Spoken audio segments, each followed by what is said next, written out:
비행기를 공격했다. 왜일까? 왜? 내가 늘 뭐라 그랬어요? IS 뒤가 수상하다 그랬잖아. 내가 이 얘기하니까 빨갱이래. 이때 마침 등장한 너는 누구니? 아니 지금 뭐 시리아 얘기하는데 왜 나한테 빨갱이래?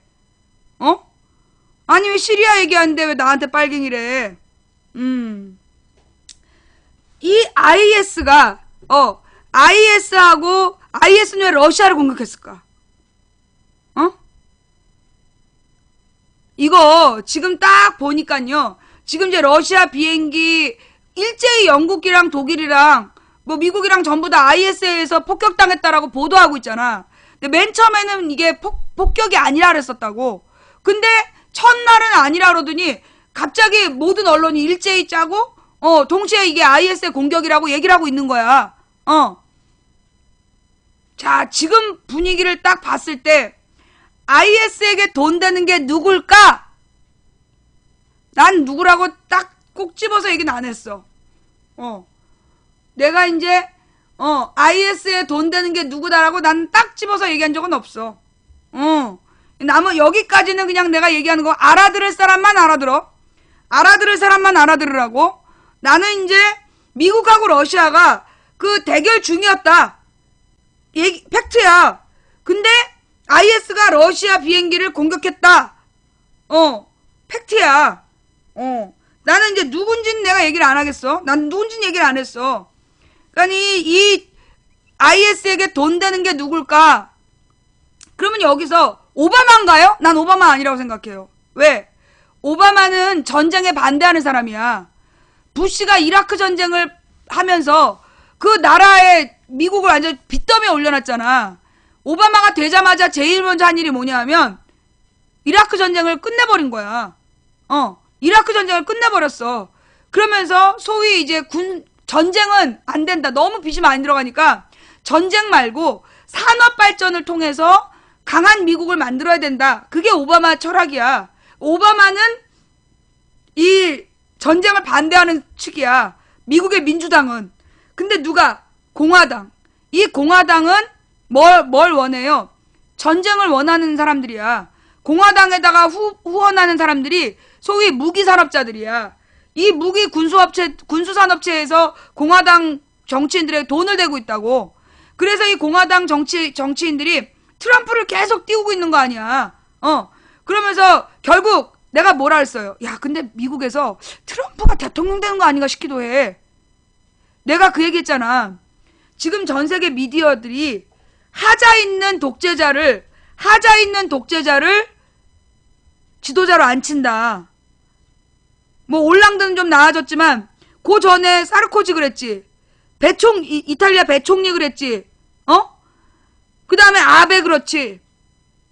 그 뭐 각 나라에 지금 그 약간 문제 있는 약간 그 뭐 하자 있어서 스캔들이 많이 일어나는 사람을 그 자리에 앉히는 거야. 대빵을 만들어주는 거야. 언론에서 푸틴도 그렇고 그 띄워주는 거야.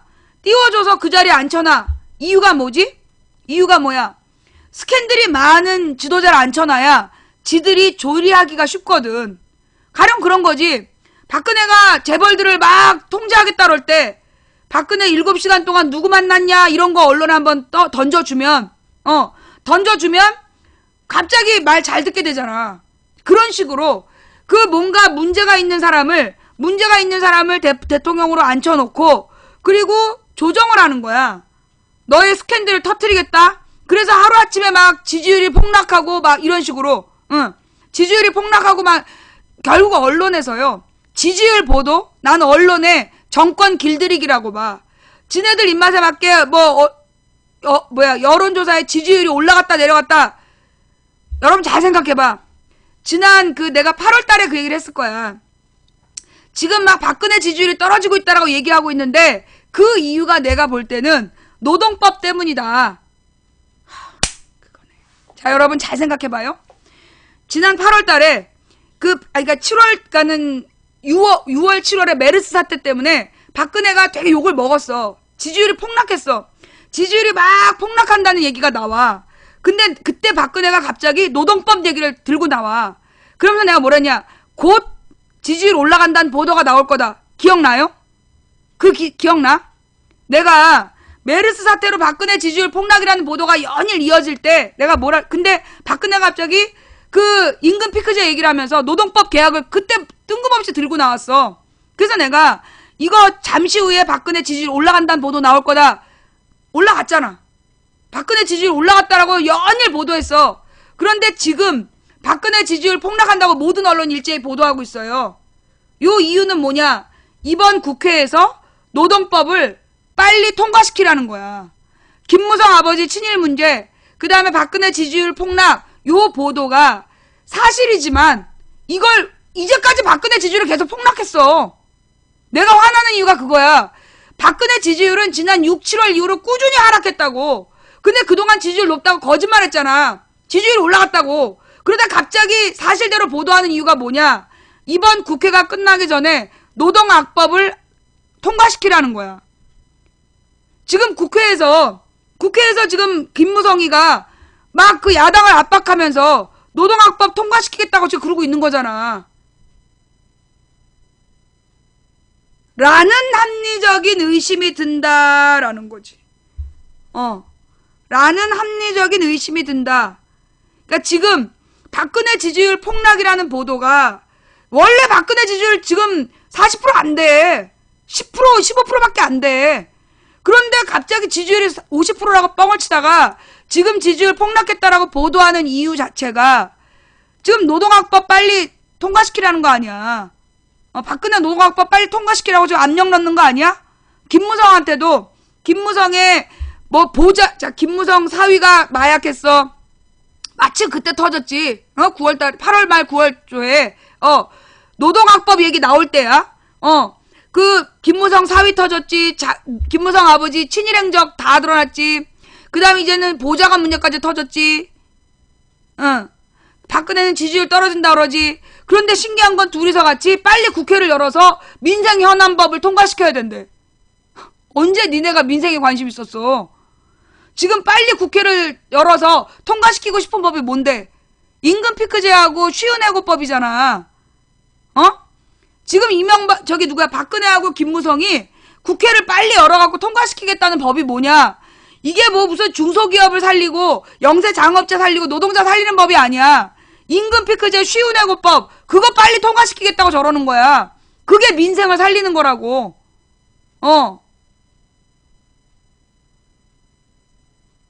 라는 합리적인 의혹이 든다라는 거지.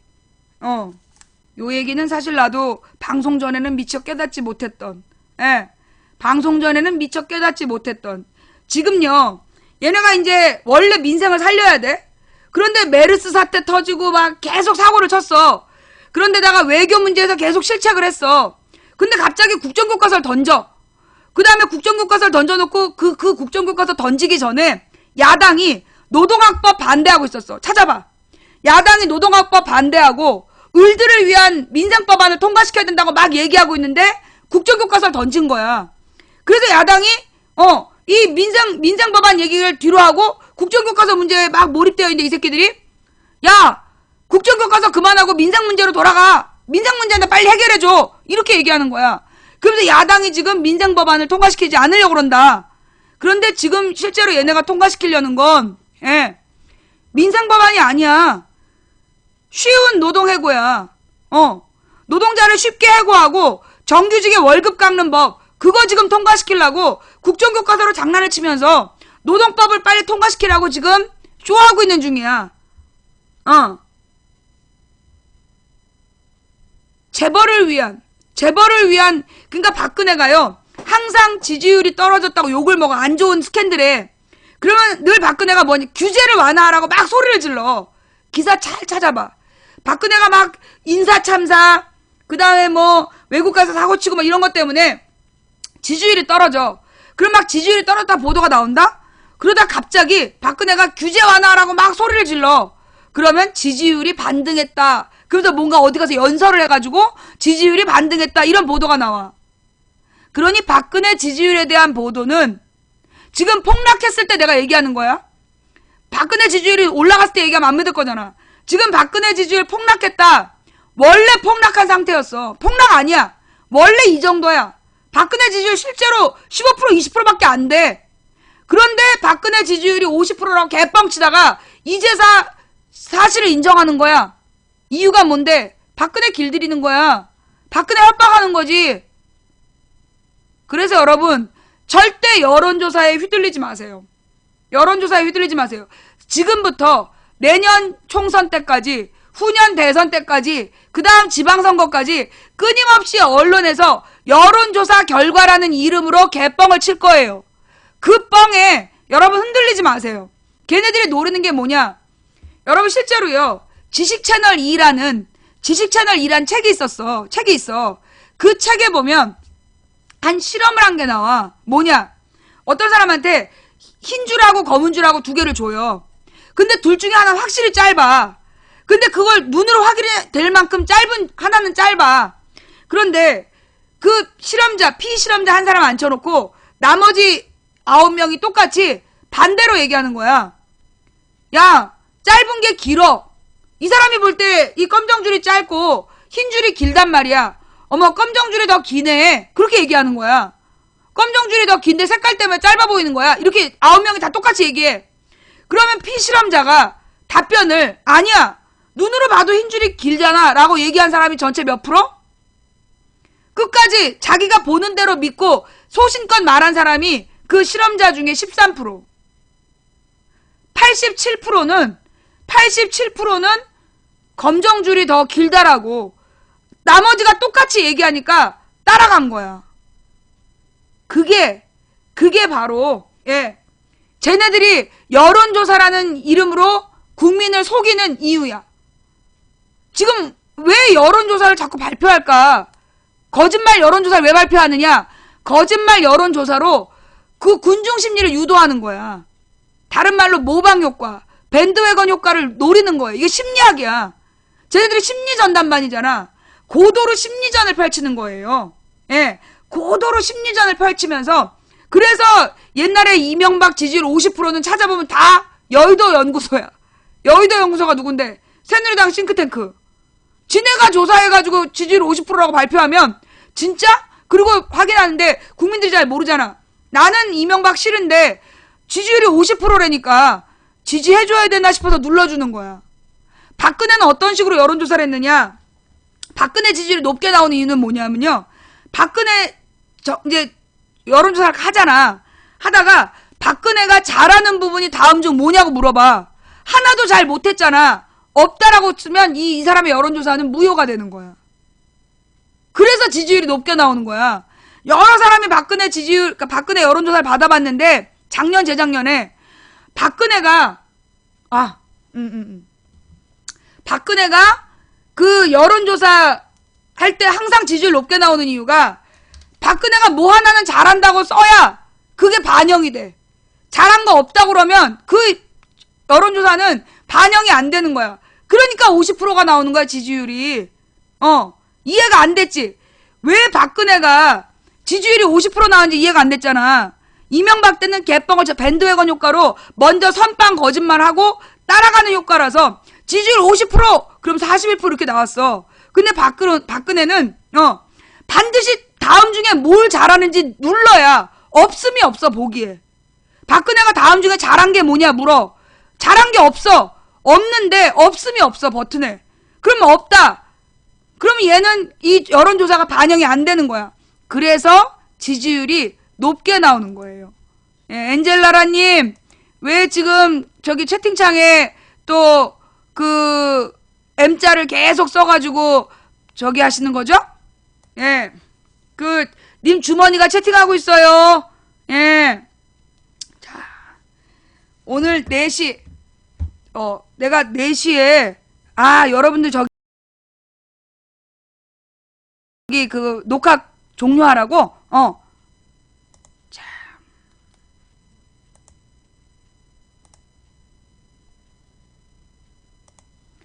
여러분은 녹화를 종료할 시간이라고 알려주신 거고요. 저는 이 시간에 우리 저기 누구야 지난 2주 동안 못했잖아요. 2주인가 1주인가 못했잖아요. 예. 자, 이제 그 시민사회 핫이슈. 예. 지난주에 못했던 그리고 지금 이제 원래 화요일에 해야 되는데 그동안 못하고 지나갔던 시민정치마당에서 긁어 모은 우리나라 시민단체들의 핫이슈 베스트 5 시간이 돌아왔습니다. 자, 전화를 해야 되겠죠?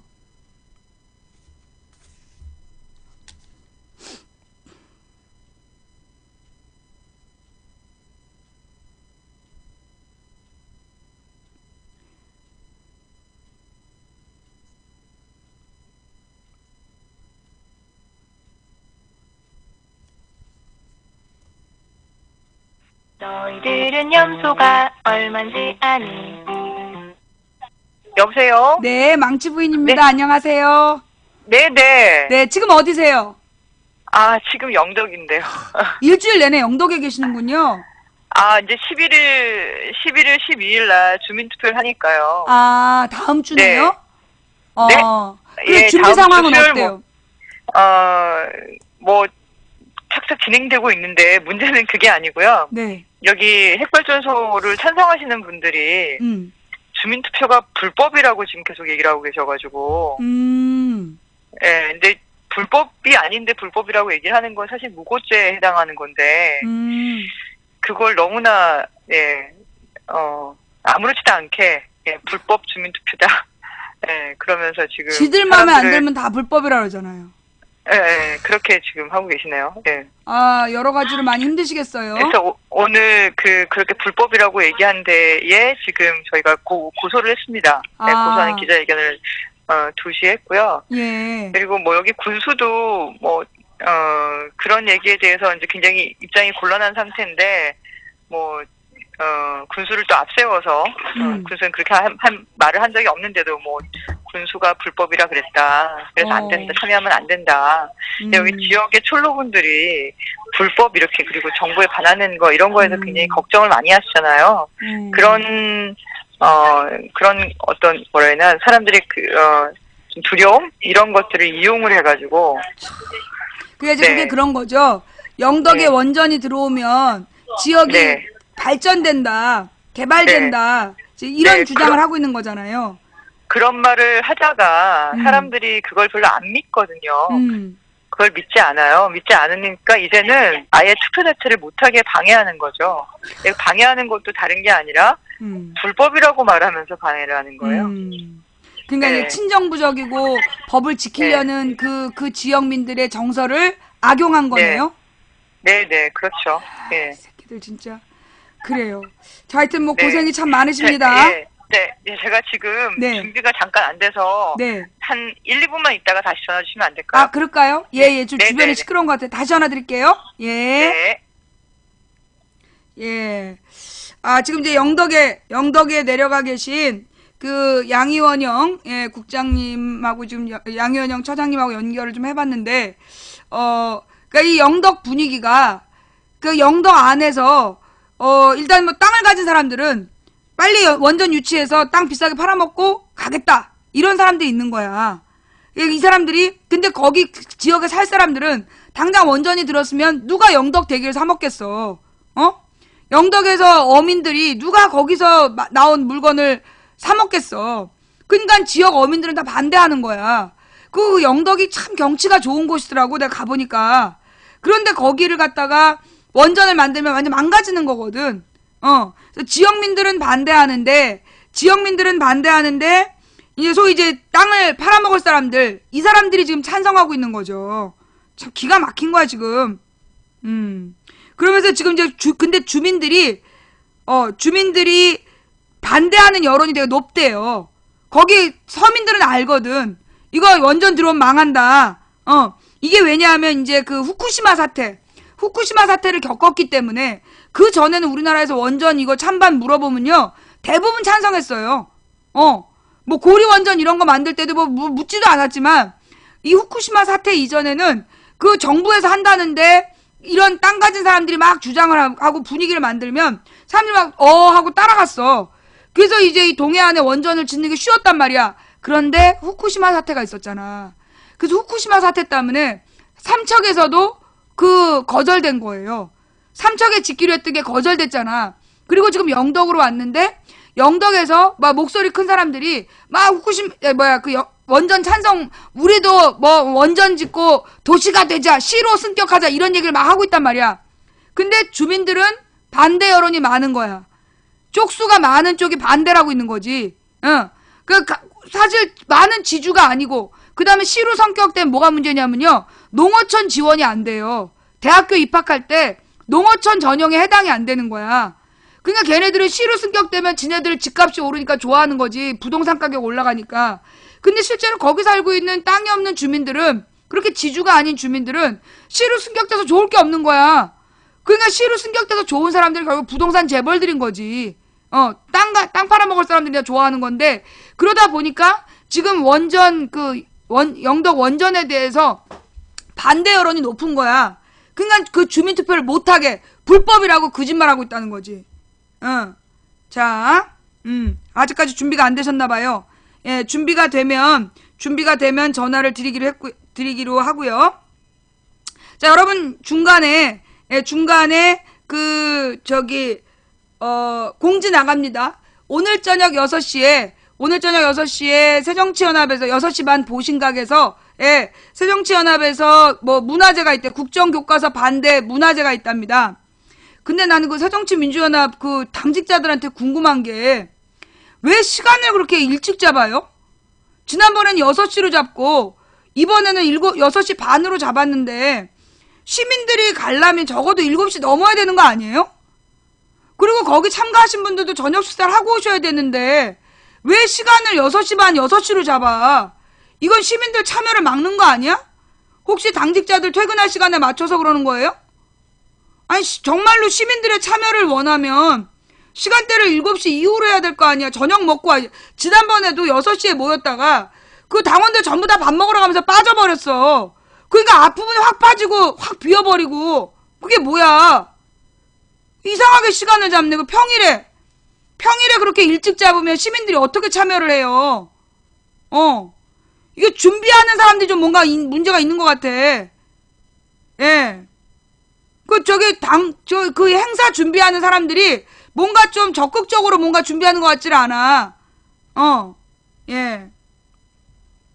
하여튼, 예, 다음. 자, 핫이슈.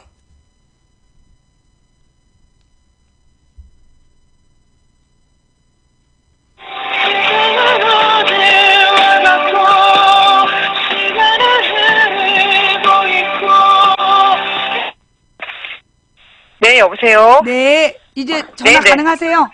네, 가능합니다. 네. 시간이 많이 죄송합니다. 지났으니까 서둘러서 네네. 갑시다. 예, 5번째 이야기부터 갈까요? 네, 5번째는 교육재정 파탄 극복과 확대를 위한 국민운동본부에서 네. 교육재정 파탄 해결 및 확대 촉구 국민서명을 국회에 전달한 정교조의 보도자료가 있습니다. 무슨 예, 얘기죠? 10월 27일자인데요. 그러니까 최근에 발표한 OECD 교육지표를 보면은 우리나라의 학부모들이 가장 많은 공교육비를 부담하고 있고, 네. 또 학급당 학생 수도 가장 많은 걸로 되어 있습니다. 예, 그러니까 가장 많은 학비를 내면서 가장 고통스러운 교육을 받는 그런 나라다, 이런 상황인데, 예. 우리나라에서 잠깐만요. 네. 우리나라의 그 학부모가 부담하는 교육 비용이 가장 높고, 그러면서도 네네. 교육의 질은 가장 낮다. 네네. 네, 그래서, 물론 이렇게 뭐 한 학급당 학생 수만 가지고 모든 교육의 질을 판단할 수는 없겠지만, 네. 그래서 선생님이, 돌보는 아이들이 많으면 많을수록 그만큼 손길이 적어질 수밖에 없으니까. 그렇죠. 네, 그런 교육의 질의 가장 기본적인 지표가 아닌가 싶고요. 네. 근데 이제 박근혜 대통령께서 지난 대선에서 고교 무상교육, 그렇죠. 그다음에 학급당 학생 수 감축, 그다음 무상 보육, 무상 돌봄 등 교육복지 확대하고, 그다음에 교육 여건 개선을 공약으로 내세웠어요. 근데 뻥이었죠. 네, 근데 모든 게 거의 다 그러니까 일방적으로 폐기됐죠. 학급당 학생 수 감축 공약도 폐기됐고, 고교 무상 교육도 폐기됐고, 또 무상 보육과 무상 돌봄에 대한 재정은 시도교육청에 일방적으로 떠넘겨가지고 지금 지방교육재정이 파탄위기라고 할 만큼의 이제 심각한 상황이 된 거 아닙니까? 네. 그리고 내년에는 또 지방교육재정 교부금이 최소 감소로 더욱 축소되는 상황이라서 누리과정, 그러니까 유치원 어린이집 같은 경우에 누리과정하고 초등 돌봄에 대한 여기에 필요한 재정이 더욱 문제가 되는 겁니다. 그래서 그 시도교육청이 지출해야 되는 누리과정 예산 중에서 어린이집 보육료만 2조 원이 넘어요. 2조 1,500억 원. 초등학교 돌봄 예산도 6,600억 원. 그래서 이게 만약에 추가적인 중앙정부 예산 제한이 없으면 서울교육청은 9,319억 원, 경기교육청은 1조 6,959억 원, 그리고 인천교육청은 4,900원 정도의 적자가 예상된다고 지금 하는 상황입니다. 교육재정으로 완전히 그 지방정부가 파탄나는 상황이네요.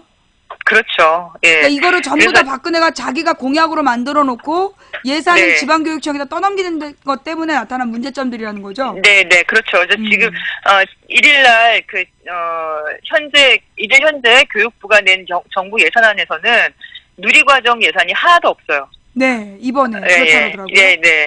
전부 다 지방교육정부에다 내라고? 지방정부에다가? 네, 그렇죠. 근데 지방정부도 그러니까 지금 거절하기로 했잖아요. 지금 너무나 빚이 많아서. 그럼 어떡합니까, 애들.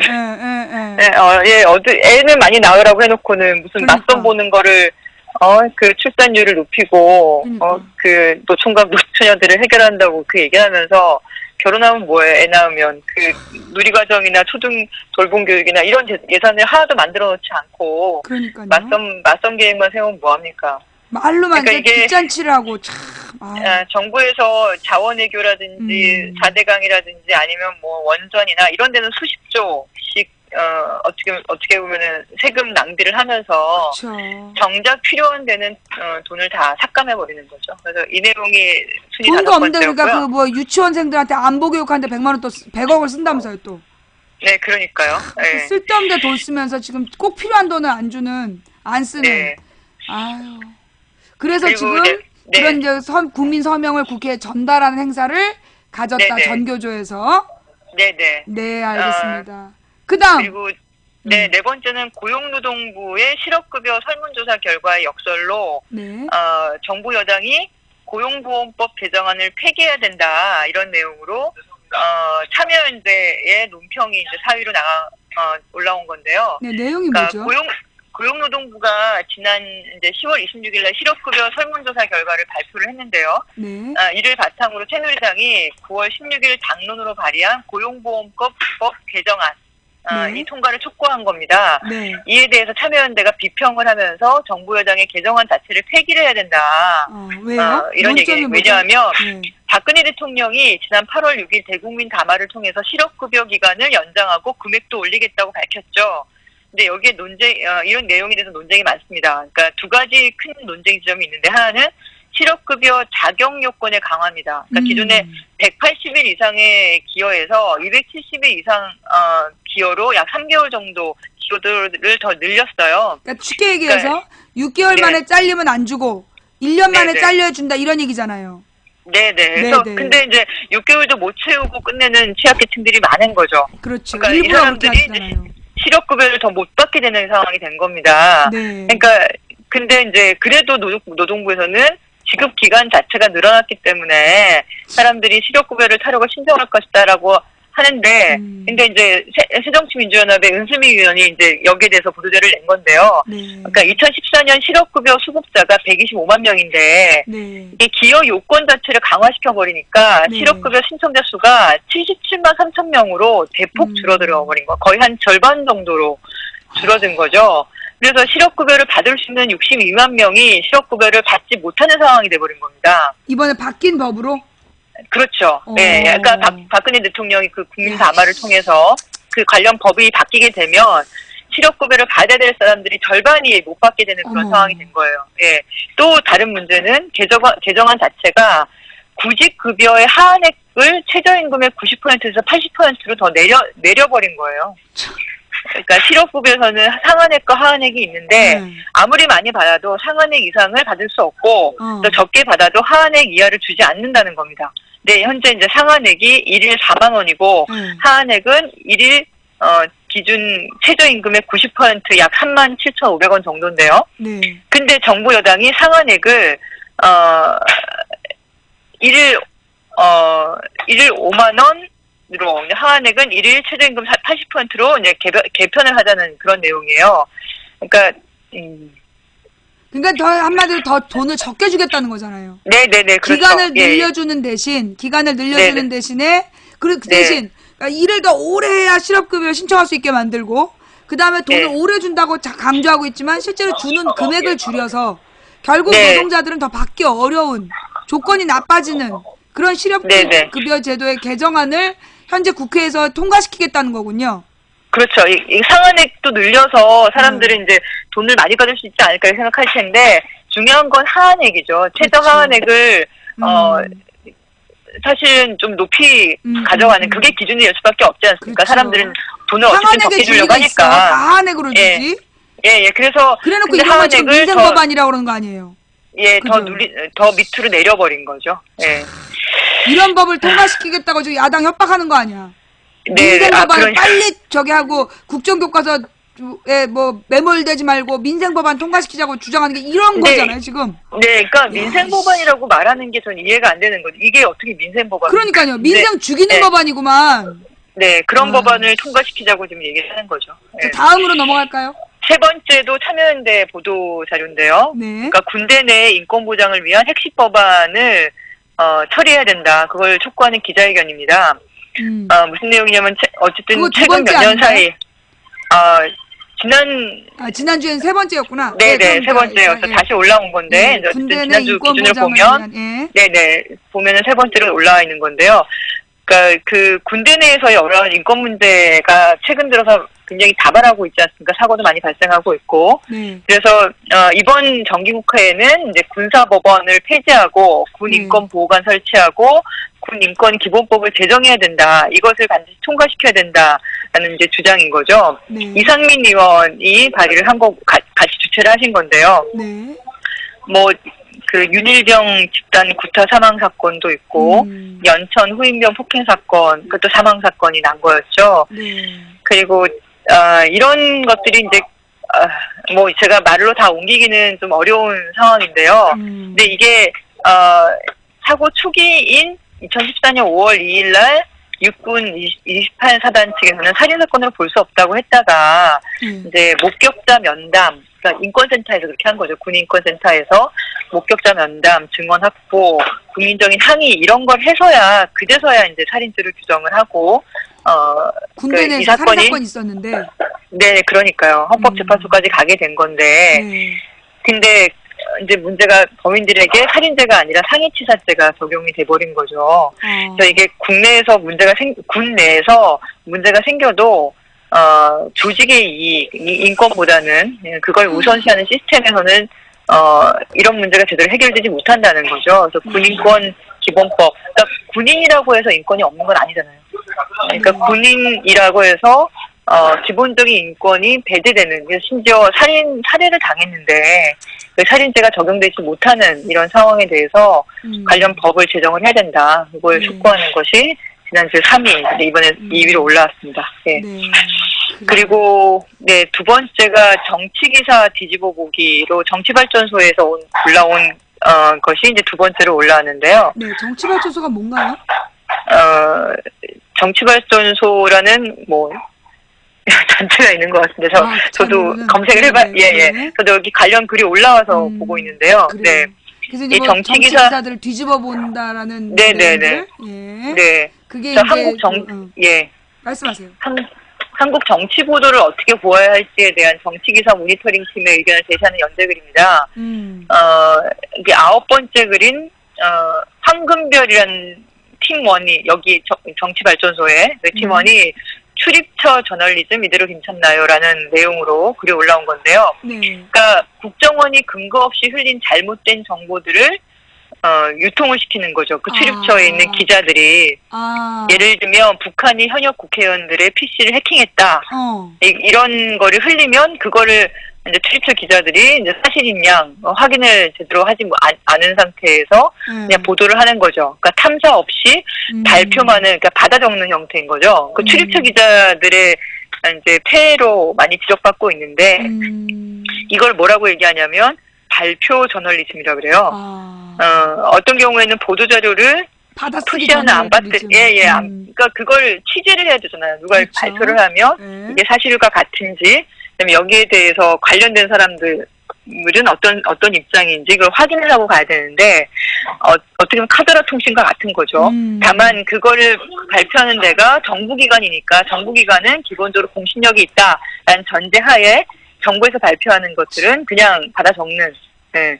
근데 이 출입기자 제도 자체가 굉장히 폐쇄적입니다. 출입기자로 등록이 되는 것도 사실 출입처의 자의성이 충분히 반영이 되고 있고. 그러니까 지들 멋대로 언론사 막 자르고 못 들어오게 하고 막 이러잖아요.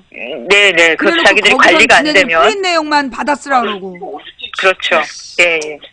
그래서 이 관련해서 이제 프레시안에서 올라온 전문 글이 나오니까요. 여기에는 이제 뉴스타파나 더 300이라는 이런 인터넷 언론사의 성공 요인들도 분석을 하고 있습니다.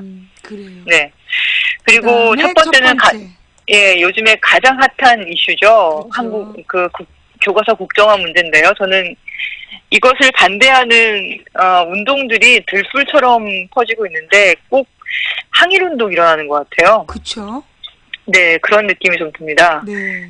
여기서는 이제 한국 역사학자들이 역사교과서 국정화를 반대를 지지하는 성명서가 나온 겁니다. 네.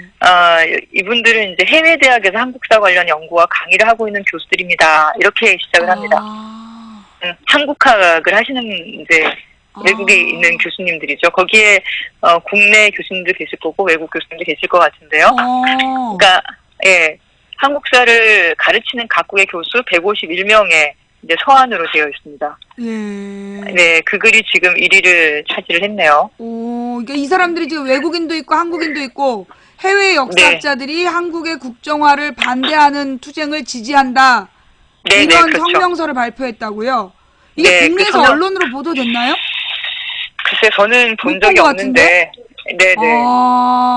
아무래도 망치 부인께서 저보다 언론은 못 봤어요, 저도. 예. 이런 굉장히 중요한 내용이네요. 네, 이건 영어로 올라온 거를 한글로 이렇게 번역해서 나왔네요.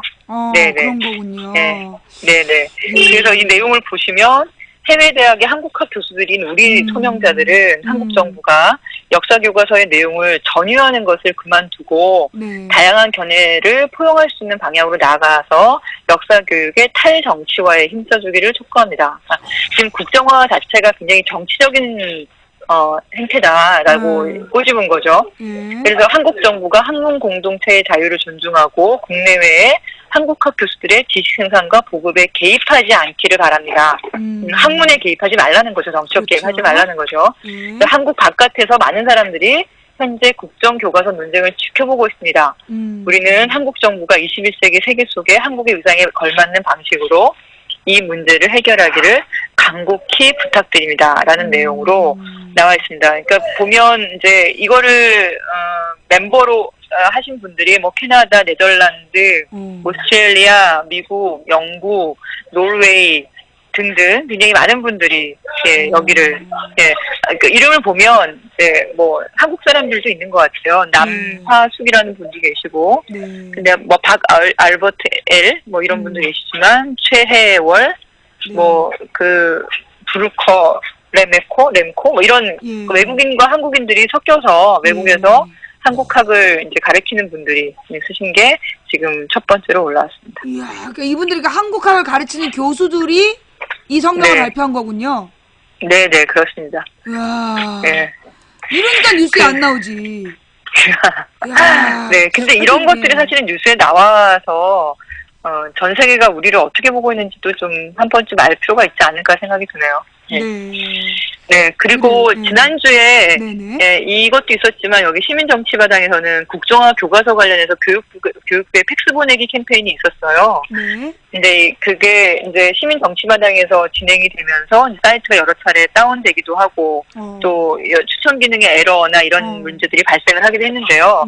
지금 이 사이트가 이제 뭐 특별한 후원사를 가지고 있거나 그렇지 않고 개인들이 시간과 사비를 털어서 운영하는 거라 보니 시스템이 아주 안정적이지는 못한 것 같습니다. 네, 이 팩스 보내기는 뭐냐면 이 사이트에서 온라인상으로 글을 써가지고 서명을 하면 그 서명 내용이 지정된 교과부 팩스로 보내지는 겁니다. 네. 네. 그러니까 왜냐하면 교과부에서 국정화 교과서건에 대해서 국민 의견을 수렴하겠다 팩스로 이렇게 발표를 했기 때문에 네. 팩스가 없더라도 온라인을 통해서 팩스를 보낼 수 있게 만든 거죠. 한 8,000명 정도가 참여를 해주셨는데 이게 보니까 팩스를 한 대밖에 안 둔 거고 그렇죠. 꺼놨다는 거잖아요. 네. 네네 한 대밖에 안 뒀고 1, 2분의 한 건 정도만 수신되게 만들어 놓은 거예요. 그쪽에서. 근데 사람들은 한 8,000명이 순식간에 보내다 보니까 초당 뭐 몇 개씩 들어가는 거죠. 근데 그러니까 저쪽에서는 이제 수신이 안 되는 거예요. 그러면서 이제 이게 스팸으로 인식이 되면서 아예 이 온라인으로 들어가는 것 자체를 차단시켜버리는 일까지 발생을 한 겁니다. 그럼에도 불구하고 결국, 지금 취합된 네네. 의견의 68%가 반대한 거잖아요. 네, 그렇죠. 그렇게 그럼에도 꼼수를 불구하고. 부렸는데도. 네, 그러니까 그걸 국민을 상대로 의견을 듣겠다고 하면서 텍스트 한 대밖에 준비하지 않았다는 거는 굉장히 요식적인 거고 그렇죠. 의견은 안 되겠다 지금 그러고 있는 건데 어쨌든 이 8,000명 분의 것이 텍스로 다 들어가지 않았기 때문에 따로 출력을 해가지고 전달을 하는 걸로 전달한 것으로 그렇게 알고 있습니다. 예. 그래요. 알겠습니다. 하여튼 새로운 어쨌든 시도들이 계속되고 있다 이 사이트에서는. 그리고 그 시도는 국민들이 뭐 대의견을 통하는 것이 아니라 직접적으로 관련 그 당사자에게 그 의견을 수렴한 당사자에게 의견을 전달할 수 있도록 만드는 게 저는 무엇보다 중요할 것 같고요. 우리가 직접 민주주의라고 말하는 것은 단순히 국회의원이나 대통령이나 지자체장을 뽑을 때만이 아니라 일상적으로도 이런 의견들을 자유롭게 그리고 신속하게 직접적으로 전달하는 것이 무엇보다 중요하다고 생각합니다. 그렇죠. 예. 네. 하여튼 뭐 좋은 시간 바쁘신 중에 시간 내셔서 이렇게 진행해 주셔서 대단히 감사드리고요.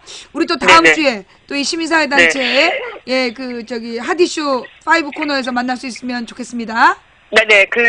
지금 영덕이 어쨌든 11일, 12일 양일 동안 주민투표를 할 텐데 워낙에 상식 이하의 일들이 여기서 벌어지고 있어서요.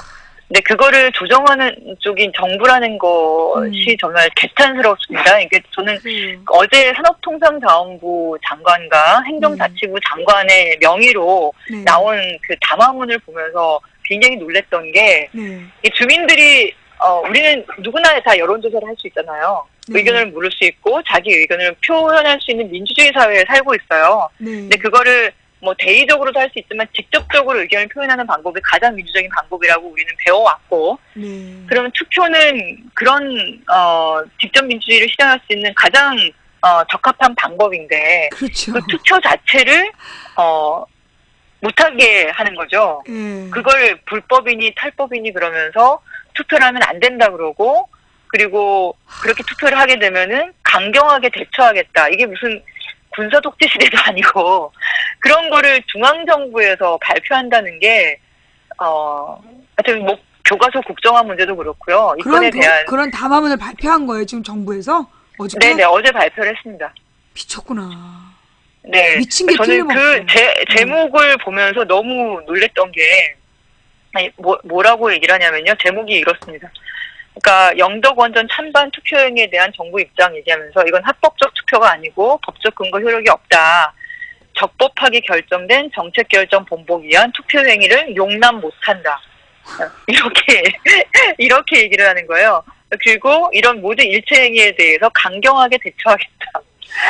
이 사람들이 진짜 1970년대인 줄 아는 것 같아. 아니 그러니까요. 지금 그 국무총리가 바뀌었잖아요. 네? 그 공안 검찰 출신의 국무총리가 바뀌시면서 세월호 쪽으로 역할하셨던 분을 바로 취임 다음 날 구속을 시키지 않았습니까? 박래군 선생님 이런 분들을. 그리고 영덕 원전에 대해서 이렇게 하는 걸 봤을 때 이분들의 인식은 70년대, 80년대 인식이구나. 그걸 저는 이걸 통해서 더 명확하게 확인할 수 있지 않을까. 왜냐하면 한국 사회는 저는 민주주의가 진보되는 방향으로 발전되어 왔습니다. 아무리 국책 사업이라 하더라도 정부가 일방적으로 밀어붙일 수 없다는 것이 지난 20여 년간 확인이 되어 왔거든요. 예를 들면 부안핵 폐기장 전에만 해도 그냥 일방적으로 정부에서 발표를 했어요. 근데 얼마나 많은 사람들이 거기에 반발하고 희생이 따랐습니까? 그래서 그치. 2003년, 2004년에 주민투표법이 없는 상황에서 주민투표를 했고, 근데 사실 그걸 정부가 인정을 해준 거고, 그 이후에 주민투표법을 정부가 만들었고, 예. 그럼에도 불구하고 주민투표법 자체가 완벽하지 않고 부족하다 보니, 예, 그러다 보니 삼척에서도 작년에 독자적으로 주민투표를 한 것이고, 그리고 정부에서 핵발전소도 핵폐기자기들 할 때 법적인 절차가 아니라 하더라도 지자체장이나 군리의 동의도 받고 지역 주민의 서명도 받고 이런 절차들을 보완해 오고 있었어요, 지금까지. 네. 그러면 그런 절차를 좀 더 진전시킨 방법으로 주민투표를 하겠다는데, 그쵸. 거기에 대해서 강경 대응을 하겠다는 둥, 예? 아니면 뭐 용납을 못 민주적인 하겠다는 뜻을 둥. 밝히면 강경 대응하겠다는 거잖아요. 아니, 그러니까 이게 어떻게 21세기 대한민국에서 이런 표현을 할 수 있는지가 저는 상상이 안 될 뿐만 아니라 국민들에 대해서 이런 인식을 가지고 있는 사람들이라 지금 현재 정부가 이야, 네, 저는 참 끔찍한 세상에 살고 있구나 이런 생각이 그러네요. 어제 이 장관 두 분의 담화문을 통해서 다시 한번 확인을 하게 된 것 같습니다. 네. 이 영덕 주민들이 과연 어떤 선택을 할지 굉장히 이렇게 좀 관심이 가고요. 사실은 이런 네네. 문제는 국민투표로 결정을 해야 돼. 이탈리아 같은 경우는 이걸 국민투표로 결정한다는데. 스위스나 이탈리아는 국민투표를 결정을 하고 있고, 심각한 문제네. 그러니까 그 핵발전소를 그래서 할 건지 말 건지는 저는 국민투표로 가야 된다고 생각을 해요. 근데 그거는 우리나라가 지금 되고 있지 않으니 뭐 대통령 선거에서라도 제대로 투표하면 된다고 생각이 드는데요. 하지만 그 핵발전소가 영덕군에 들어오는 건 영덕 국민들의 선택이죠. 그렇죠. 그렇지 않습니까? 그리고 그것도 그 근거가 399명의 서명으로 이게 유치가 된 거거든요. 그건 말이 안 되잖아요. 그러니까 그 절차 자체가 잘못됐으니 그러면 4만 명을 대상으로 한번 의견을 물어보자 이렇게 얘기한 거잖아요. 지금 우리가 뭐 반대 집회를 위해서 어디를 점거하자 그런 것도 아니고, 네? 그러니까 4만 명의 의견을 물어보자 하고 이게 가장 민주적인 방법인데 그거를 도와주지를 못하는 망정 그걸 용납을 못한다 그러면서 강경 대응을 하겠다. 이게 도대체 무슨 발상이냐는 거죠. 그래요. 고생이 많으십니다. 여러 가지로. 네네. 하여튼 지금 뭐 투표소를 관리하실 분들이 많이 필요하고 그리고 이게 불법 탈법 얘기를 하고 있으니까 변호사분들의 지원도 많이 필요합니다. 지금 투표소마다 한 분씩 이렇게 모시는 걸로 되어 있고 지금도 계속 모집이 들어오고 있는데요. 네. 이번 뭐 원래 어제까지 마감이었는데 사람이 약간 모자라서 이번 주말까지 연장할 것 같습니다. 투표 참관하고 네, 참관하고 투표 사무를 보시는 분들이죠. 투표소에서 뭐 명부 확인도 하고 용지도 이렇게 날라드리고 그리고 여기가 장소 대여를 안 해주기 때문에 천막을 낮춰서 투표소를 만들어요. 그러면 천막도 쳐야 되고 밤새 누가 훔쳐가지 않는지 밤샘 지킴도 해야 되고요. 네, 그런 인력들이 많이 필요합니다. 한 500여 명의 사람들이 필요하고 현재 주민들까지 포함해서 한 3,400명 정도 모였습니다. 네, 11일 12일. 네, 11일 12일입니다. 네. 알겠습니다. 네, 힘내시고요. 우리 경북 지역 분들은 경북이나 이렇게 근처에 계신 분들이 널리 자원봉사에 참여해 주시기를 부탁드리면서 그리고 또 우리 다음 주 화요일 날 또 자세한 직전 상황 점검하도록 하겠습니다. 네, 고맙습니다. 예, 고맙습니다. 들어가십시오. 예. 네. 자, 지금 영덕 주민투표, 영덕에 원전을 유치하기로 투표한 사람들이 소위 이제 이 원전을 유치하려고 하는 사람들이 투표를 한 거야. 몇 사람이 300 몇 명이 모여갖고 원전 유치하자 그런 거야. 근데 주민 4만 명 중에 80%가 반대라는 거야. 그게 주민투표를 해서 진짜 의견을 들어보자 그랬더니 그게 불법이다 이러면서 지금 경북도 그 다음에 정부에서 그 다음에 이제 이 군수까지 군수는 아니라고 얘기는 하지만 지금 정부 기관을 동원해서 주민투표가 불법이라고 지금 협박하고 있는 그런 상태다. 기가 막히네요 진짜 이게. 이게 우리 지금 1970년대 사는 거야 지금? 자, 우리 다음 주까지 다시 한번 이 부분에 대해서는 집중해서 보기로 하고요. 자, 그럼 이제 오늘 중요한 이야기 또 마무리 할게요. 자, 여러분 지금 박근혜 대통령이 어저께 이 청와대에서 국정교과서 관련해서 발언을 한 거야. 박근혜가 또 발언을 했어. 어디서 발언인지 모르겠지만 발언 내용이 뭐냐 하면 우리가 통일을 대비하기 위해서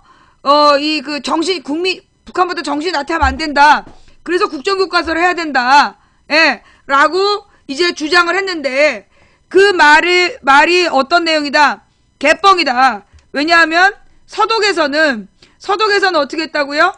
그 검정교과서였다. 동서독이 통일되기 전에 통일을 대비하기 위해서 국정교과서를 만들어야 된다고 지금 뻥을 깠는데 실제로 알고 보니까 통일을 진짜 이룩한 서독은 검정교과서, 동독은 국정교과서였다. 그런데 지금 어디서 통일 대비라는 개뻥을 쳤냐? 거기다가 박근혜가 지난주에 뭐라고 얘기했냐면 국회에서 뭐 청와대가 절대 국정교과서에 개입하지 않을 거고 그 다음에 뭐 독재를 미화하는 거, 역사를 왜곡하는 걸 좌시하지 않겠다라고 뻥을 쳤단 말이야. 그런데 오늘 최몽룡이라는 그 교수가 사퇴를 했어요. 사퇴를 한 이유가 뭐냐? 실제로는 뭐 때문이냐면 조선일보 여기자가 성추행을 당했다. 그런 얘기가 나왔어. 근데 성희롱을 당했다. 근데 이제 그 얘기가 뭐냐? 그 자리에서 조선일보 여기자도 있는데 뭐 이렇게 음담패설을 한 거야. 그걸 빌미 삼아서 최몽룡 교수를 막 비판하는 기사가 쏟아지니까 최몽룡 교수가 자기가 그러면은 국정교과서에 부담 주지 않기 위해서 자기가 사퇴하겠다라고 얘기를 해서 지금 사퇴가 됐는데 지금 과연 성추행 때문에 사퇴한 걸까요? 최몽룡 교수가 사퇴한 이유는 최몽룡 교수가 사퇴한 이유는 조선일보 여기자 성희롱 문제 때문이 아닌 것 같다. 그보다 더 중요한 문제가 뭐냐 하면 실제로 지금 현정택이라는 청와대 수석의 이름이 문제인 거야. 조선일보 여기자 때문에 그만둔 게 아니라 지금 최몽룡 교수가 기자들한테, 그러니까 CBS에다 전화하면서 말을 한 거야. 친구 현정택이라는 애가 나한테 전화해가지고 국정교과서에 기자회견 나가라고 그랬다. 그 말이 지금 문제가 된 거야. 왜? 이건 박근혜가 지난주에 나와서 국회에 나와서 국민을 상대로 거짓말했다라는 게 들통이 난 거예요. 청와대에서 국정교과서 그 전반을 아직도 그 핸들링 하고 있다라는 게 증명이 돼버린 거야. 그래서 어저께 현정택이라는 사람이 자기 그 전화를 한 일이 없다고 뻥을 까다가 저녁 때 되니까 야당 의원 최민희 의원이 통화 기록 내놔라 이러니까 인정을 했어. 그냥 안부 전화했다고. 그러니까 결국은 지금 청와대가 국정교과서를 직접 개입하고 있다는 게 현정택이라는 청와대 정무수석 이름이 나와가지고 어쩔 수 없이 최몽룡을 지금 사퇴시킨 거 아니냐 라는 네티즌들의 의혹이 제기되고 있다라는 거죠. 결국은 박근혜, 그러니까 이게 청와대 현정택의 거짓말이냐? 그게 거짓말 아니야. 왜? 현정택은 자기 맡은 일 열심히 하고 있는 거야. 누구의 거짓말이야? 박근혜의 거짓말이야. 청와대에서 철저히 개입하고 있으면서, 철저히 주도하고 있으면서, 주도하지 않겠다는 거짓말, 뭐 좌시하지 않겠다는 거짓말, 결국 박근혜의 거짓말 때문에 여러 사람이 지금 욕먹고 있는 거예요. 자, 그러면서, 이 박근혜는 오늘 그걸 좀 덮어보려고 통일을 대비하기 위해서 국정교과서 해야 된다고 뻥을 깠는데 서독은 검정교과서였다는 게 들통이 나가지고 이래저래 민망한 상황. 거기다가 가장 충격적인 얘기는 한민구 국방부 장관이 지금 군이 대한민국 국군이 국정교과서에 개입하고 있다. 쿠데타야. 국회에 와서 국방부 장관이 군이 이번 국정교과서에 개입하고 있다. 지금 난리도 아니야. 지금 6.25 때 난리도 아니야. 이게 지금 5.16이라니까? 5.16 쿠데타랑 똑같아. 11.6 저기 쿠데타야 지금. 박근혜 국정교과서 쿠데타. 역사 쿠데타. 아니 국사 교과서를 만드는데 군이 왜 개입을 해? 이거 군정이 만들어지는 거야 우리나라? 군정이 만들어지는 거야? 아니 씨발 이게 무슨 일이야 이거. 인터넷 언론을 탄압하고 군인이 역사 교과서를 써? 야 지금 뭐 고려 무신 정권이냐? 이게 미친 것들 아니야 진짜. 이거 가만두면 안 돼요. 전 진짜 국민들이 화났다는 걸 보여줘야 돼. 아니 무슨 군인이 역사교과서에 개입을 해. 미친 거 아니야 진짜. 6.25가 남침인지 북침인지 물어보는 나는 네 뇌가 문제라고 봐. 당연히 남침이지 이 또라이야. 너 북한에서 왔어? 뭐 이런 미친놈들이 돌아다녀. 야 임마, 똥침이 손이 당한 거야 똥꼬가 당한 거야? 똥꼬가 당한 거지. 그럼 당연히 남침이지 이 또라이 새끼야. 어디서 그걸 질문이라고 하자 빠졌어. 자, 여러분 지금 한민구 국방부 장관이 국회에 나와서 군이 역사교과서에 개입한다. 여러분 이제 뭐 내년 후년 되면 박정희 시대 때 죄 없는 민주주의자가 끌려가서 고문당하고 간첩되듯이 우리 멀쩡한 서민들이 간첩될 날이 지금 멀지 않았어요. 이거 좌시하면 안 돼요. 이거 박근혜 임기 채우게 하면 안 돼. 이거는 새누리당 의원들이 박근혜 탄핵하지 않으면 새누리당에게 복수해야 돼. 지금 방법은 딱 하나야. 박근혜를 탄핵시키는 방법 말고 없어. 지금 완전히 박근혜 정부가요 미친듯이 지금 가고 있다니까. 군인이 무슨 역사교과서를 써. 이거 박근혜 탄핵시켜야 돼. 박근혜를 탄핵시켜야 이걸 멈출 수 있어. 새누리당이 박근혜를 탄핵시키지 않는다면 내년 총선에서 복수해야 돼. 새누리 출신들에게 국민들이 복수해줘야 돼. 자, 그 다음에요. 또 할 얘기가 뭐였지? 이런 기사가 있어. 자, 여기서 이게 또 중요한 기사야. 야, 내가 오늘 이 기사를 보면서 이거였구나. 예. 무슨 얘기냐 하면,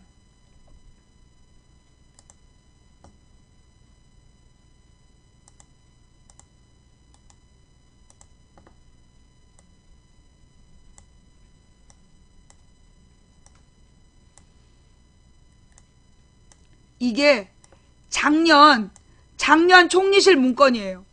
총리실 작년 내부 문건에서 북한, 몽골 등 국정화 나라들은 후진국이다. 이게 후진국이다라는 이미 문건을 준비하고 있었던 거야. 국무총리실이 지난해 국회 국정감사를 앞두고 작성한 내부 문건에서 국정교과서를 발행 중인 해외 사례로 북한, 스리랑카, 몽골, 베트남 등을 열거하면서 이들 나라를 후진국으로 규정한 것으로 드러났다. 경향신문 단독 기사예요. 총리실은 정부의 역사 해석권 독점에 따른 교과서 이슈의 정치 쟁점화를 국정화의 단점으로 꼽기도 했다. 뭐요? 정부가 역사 해석권을 독점하면 그로 인한 그 이슈가 정치 쟁점이 될 거다. 이게 국정화의 단점이다. 그러니까 정부가 후진적인 방식인 국정화를 채택할 경우 국론 분열과 사회적 갈등이 첨예해질 것이란 점을 익히 예견하고도 국정화를 밀어붙인 거다. 5일 경향신문이 입수한 총리실의 한국사 교과서 발행체제 개선 문건은 국정교과서와 검정교과서의 장단점을 분석했다.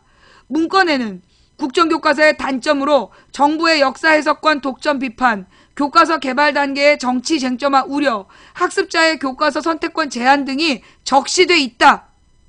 국정교과서가 문제 있다는 걸 이미 작년에 총리실에서 이걸 연구해가 이 문건이 어떻게 만들어졌냐 하면 교육부의 의뢰로 작년에 이 박근혜 정부에서 교육부가 의뢰해갖고 한국교원대학교 산학협력단이 작성한 연구 용역 보고서에도 또 다른 보고서야.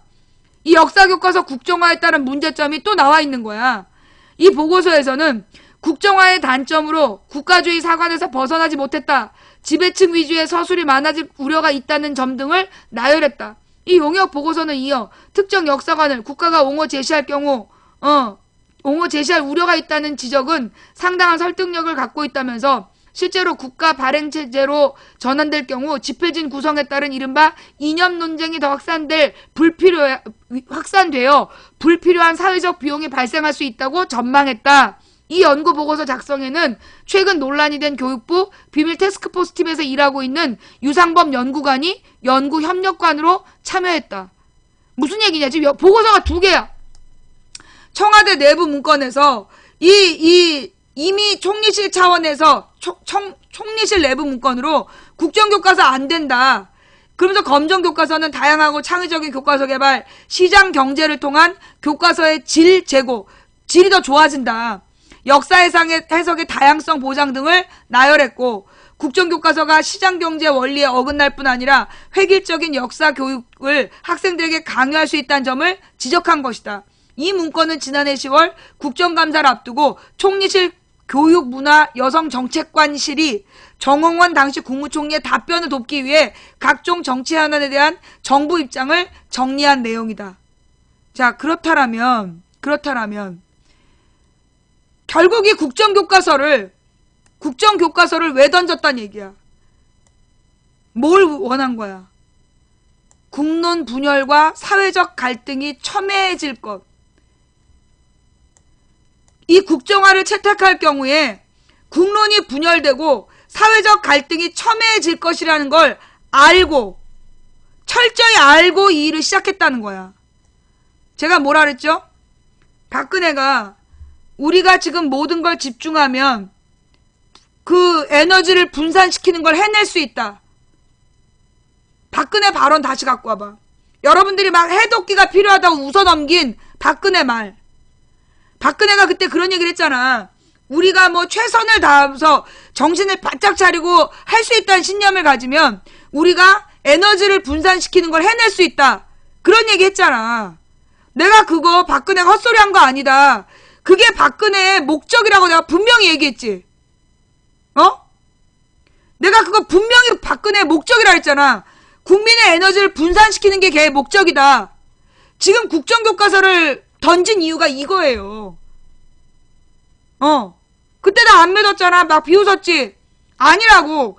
진짜 지금 박근혜는 국정화를 채택해서 국론 분열, 사회적 갈등을 유도한 거야. 뭘 위해서? 앞으로 내일이 다가오는 3가지 선거, 총선, 대선, 지방선거 말아먹기 위해서. 이념 대립을 부추기고 국민들에게 내전적 분위기를 만들어서 내전적인 그런 강력한 분열을 만들어갖고 자기네들에게 유리하게 공포정치로 지금 이 3가지 선거를 넘어가려는 지금 작전을 피고 있다는 거죠. 심각한 문제. 아이유가 로레타 컨셉. 너 그런 얘기는 알면서 지금 박근혜가 국정교과서에서 무슨 일을 하고 있는지 모르지? 아이유한테 관심 끄고 박근혜한테 관심 좀 가져. 자, 이게 지금 중요한 얘기야. 그 다음, 지금 여러분 있잖아요. 그 새누리당 조원진이라는 뭐 원내 부대표인지 뭔지가 며칠 전에 현재 우리나라 교실에서 혁명전사를 키우고 있다고. 그러면서 막 지금의 이 교과서가 좌편향이라고 막 쌩지랄했어. 그래놓고 그래서 이 국정교과서가 현재 검정교과서가 좌편향이 아니라고 막 주장이 일어났잖아. 그랬더니 갑자기 며칠 만에 지금 중요한 건 경제 문제라고. 여러분 국정교과서 문제 누가 던졌어요? 아니 국정교과서를 누가 하자고 그랬어요? 지금 박근혜가 국정교과서 하겠다고 강요하고 새누리당에서 동조한 거잖아. 그래놓고 지금 민생 문제를 야당이 해결하지 못한다고 욕을 하고 있어. 이거 뭐니? 똥 싼 놈이 방귀 낀 사람한테 성낸다고. 방귀 낀 놈이 성낸다. 실제로 여러 명 같이 있는데 방귀 낀 놈이 지가 누구야 방귀 낀 거 이런다고.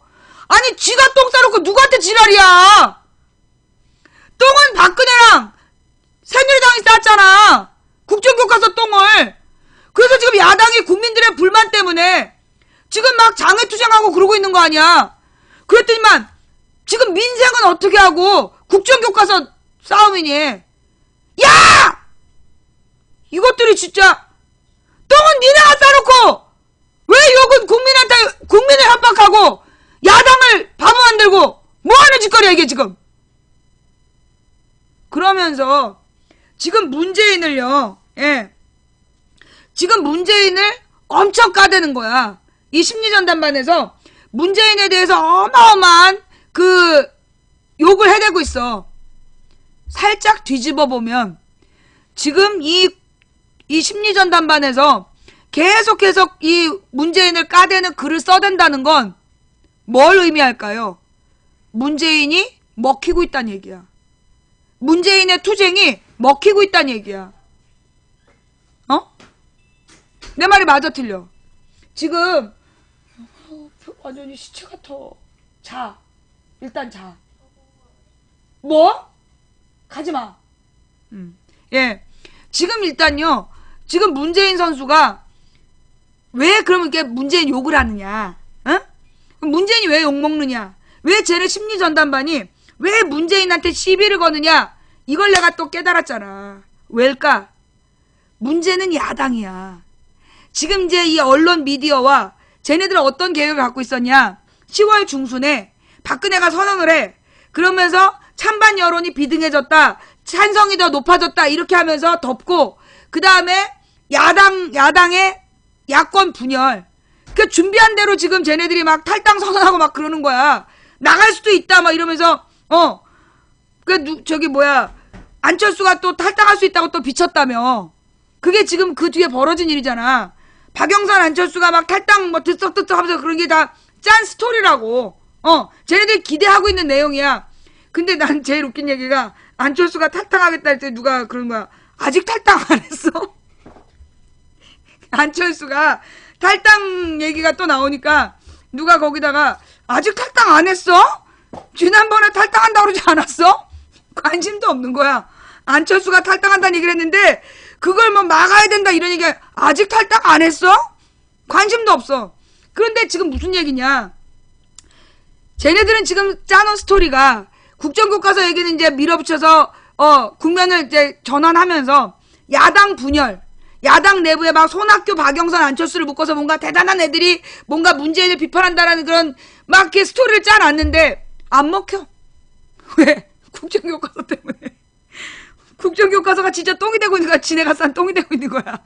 국정교과서 얘기가 갑자기 야당이 그래서요. 10월 12일부터 16일까지는 국정교과서 싸움할 마음이 없었다니까.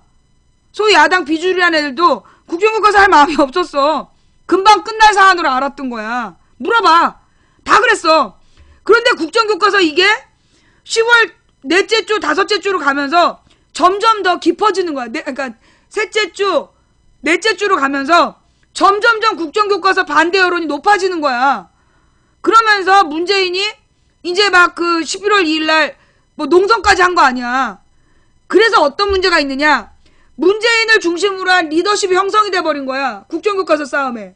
그래서 지금 쟤네들이 야심차게 준비한 막 그 탈당과 이 새정연 분열 요 스토리가 지금 안 먹히는 거야. 요걸 지금 막 떠들고 이걸로 막 쟁점을 만들어야 되는데 미디어들이 이게 안 먹히는 거야. 이 국정교과서 어떻게 할 거냐? 문재인한테 힘이 몰아주고 있는 거야. 그러니까 지금 얘네들은 뭐 탈당 협박을 가지고 조기 전대를 하자. 조기 선거대책반을 만들자. 이런 소리를 막 하고 있는 거야. 한마디로 문재인을 자르겠다 이런 얘기야. 문재인 물러나라. 우리가 총선 말아먹겠다. 이런 스토리를 준비했는데 지금 국정교과서 국면이 계속 가면서 지금 여당도 야당도 미디어도 당황하고 있는 거야.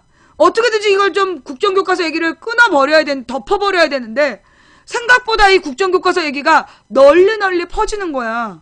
그러면서 널리 퍼지면서 문제는 뭐냐? 어느 정당도 지지하지 않는다는 사람들이 몽땅 박근혜한테 돌아섰어. 지금 중도파리를 해야 되는데 안철수를 띄워서 중도파리를 해야 되는데 소위 중도 세력이 분명하게 입장을 발표하기 시작한 거야. 우리는 국정교과서 반대한다. 내가 어제 50대 얘기하면서 중요한 얘기를 빼먹었어. 뭐냐?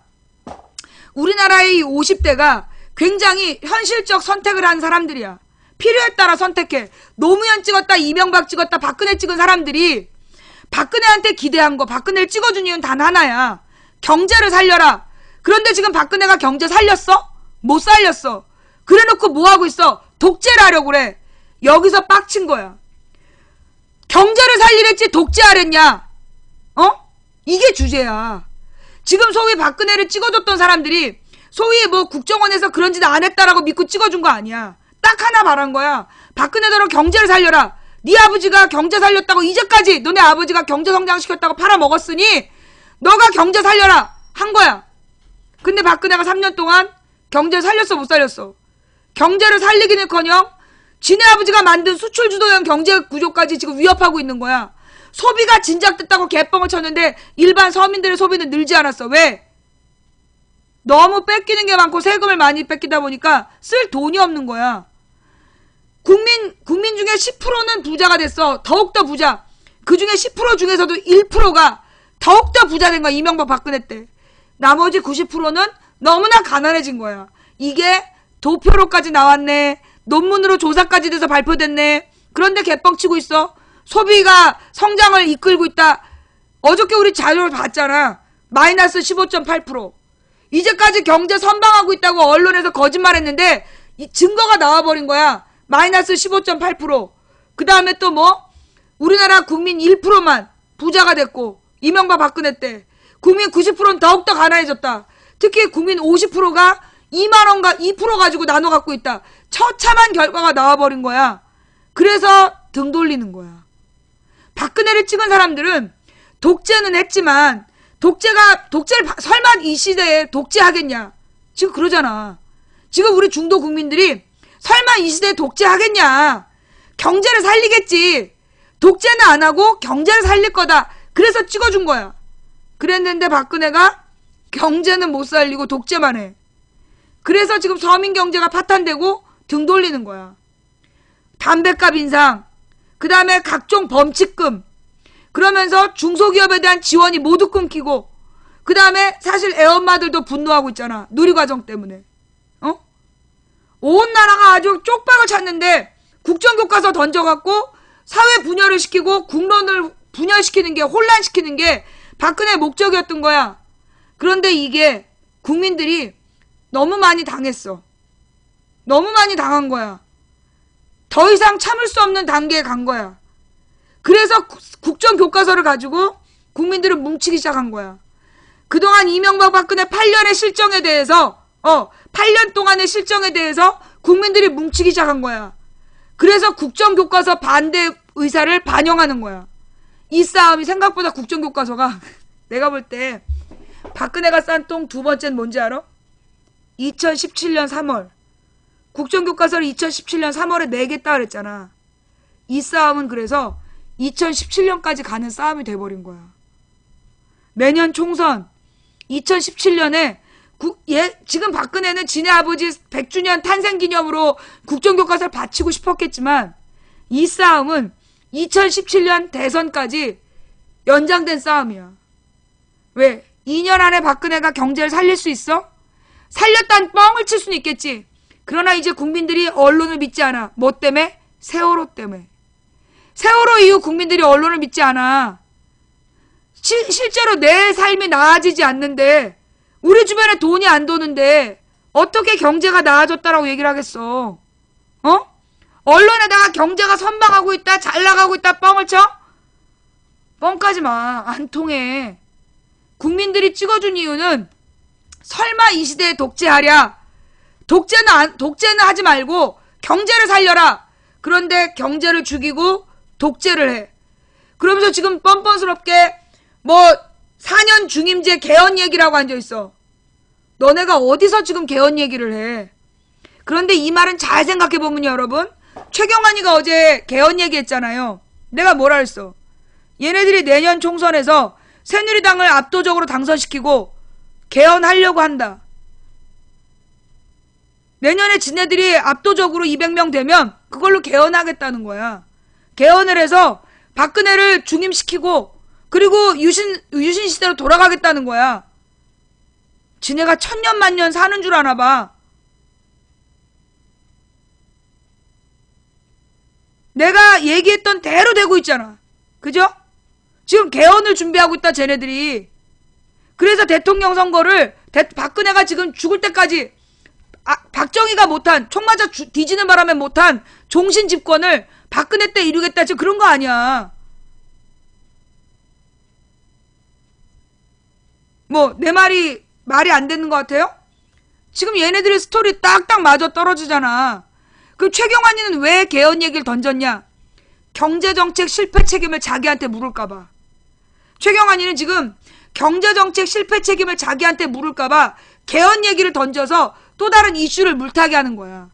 내가 볼 때 첫 번째는 지 경제정책 실패에 대한 덮개이고, 두 번째로는 국정교과서 이슈를 개헌 이슈로 바꿔보자는 또 다른 노림수. 국정교과서 이슈를 개헌 이슈로 바꿔보려는 또 다른 노림수가 아니었을까. 좌우지간 얘네는 지금 막 던지는 거야. 막 던져가지고 지금 국민들을 분열시키고, 여자 대 남자, 젊은이 대 노인, 영남 대 호남, 진보 대 보수 막 분열시켜서 막 내전을 일으키는 게 목적이야. 그래야 이승만이 부산에 가서 직선제로 지가 대통령 하듯이 위기에서 자기네들의 권력을 유지할 수 있기 때문에. 1%가 국민 99%를 지배하는 방식은 뭔데? 협박과 분열이야.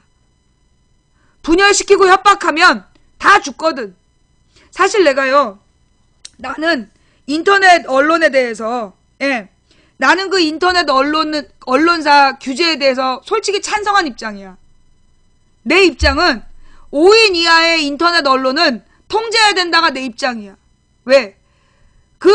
그런 수준 낮은 언론 중에 나를 괴롭히고 이런 놈들이 있었기 때문에 나는 그거 없애야 된다고 그대로 돼야 된다고 생각하는 입장이었어. 그런데 내 입장을 바꿨어. 엄청난 내가 소송비를 내면서 싸우게 했고, 내 돈을 낭비시킨 그런 이 사이비 유사 언론 없애버려야지. 근데 내가 인터넷 언론에 대한 통제를 반대하기로 한 이유가 뭐냐? 지금 이것도 법인데요. 바꾸면 되는 거예요. 왜 내가 그런 수준 이하의 그 인터넷 언론도 없애면 안 된다라고 내 입장을 바꿨느냐? 이때 내 가슴에 떠오른 말. 여러분, 그 왜 독일의 히틀러가 사람들을 맨 처음에 공산당을 없애고, 그 다음에 누구를 없애고 그 글 좀 한번 올려봐봐. 히틀러가 맨 처음엔 공산당을 명분을 세워서 죽였어. 잡아 넣었어. 그때 많은 사람들이 우리는 공산당이 아니니까 그러면서 침묵했어. 그 다음에는 누구를 죽였어. 유태인을 죽였어. 근데 그 유태인을 잡아갈 때 나는 유태인이 아니니까 그러면서 침묵했어. 그 다음에는 기독교인들을 잡아 넣었어. 나는 기독교인이 아니니까. 그러다 결국 다음에 나를 잡으러 왔을 때 누구도 날 위해 싸워주지 않았다. 여러분, 우리는요, 통합진보당이 해산될 때 그 통합진보당 해산에 대해서 나는 계속 분노했어요. 그건 말도 안 된다고 얘기했어요. 그러나 많은 국민들이 침묵했죠. 지금 통합진보당이 사라짐으로 인해서 지금 우리나라 민주주의가 막 후퇴하고 있는데 그 전선이 무너진 거야. 통진당이 사라지면서. 얘네들이 먼저 전국 공무원 노조를 쳤어. 그 다음에 전교조를 치고 그 다음에 통진당을 없앤 거야. 그래서 결국 민주주의를 지키는 안전망들을 전부 다 없애버린 거야. 그리고 나서 착착착 독재를 진행하는데 내가 솔직히 아프리카는 그 인터넷 언론사가 아니에요. 5인 이하의 언론사는 제재 조치를 받는다 그랬잖아. 망치부는 건드릴 수 없는 게, 나는 지금 이 아프리카의 파트너 BJ이고 나는 아프리카 소속 직원이야. 우리 아프리카에는 어마어마한 직원들이 많아. 그래서 그들이 만든 법에 해당되지 않는 사람이야. 또 아프리카는 자체 규정을 갖고 있기 때문에 많은 가이드라인을 갖고 있어. 지금 정부에서 만들겠다는 걸로 아프리카를 공격할 수 없어. 내가 볼 때 1인 미디어 방송 못한다는 거 그거 잘못된 정보야. 아프리카 방송 망하게 할 수가 없다고, 없앨 수가 없다고. 5인 이하의 인터넷 언론사 자격을 안 줘서 그래서 광고를 못 달게 하는 거지. 이건 우리 방송하는데 문제가 없어. 그럼에도 불구하고 내가 왜 인터넷 언론사를 괴롭히지 말라라고 얘기하느냐? 솔직히 내 마음에서 없어지길 바라지만 왜 인터넷 언론에 대해서 건드리지 말라고 그러느냐? 다음은 내가 될 거니까. 내가 뭐라 했어요? 통진당 다음은 새정연이 될 거다. 그래서 새정연이 통진당 해산에 대해서 맞서 싸워야 된다. 그런 얘기 했잖아. 마찬가지야. 인터넷 언론들이 지금 사라지고 나면 그 다음은 어떤 건수를 잡든지 우리를 공격해 들어올 거기 때문에. 그래서 내가 뭐라 했어요?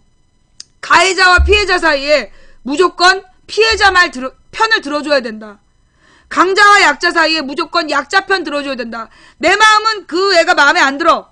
그럼에도 불구하고 내가 여기에 반대하고 얘를 지키고자 하는 이유는 뭐냐?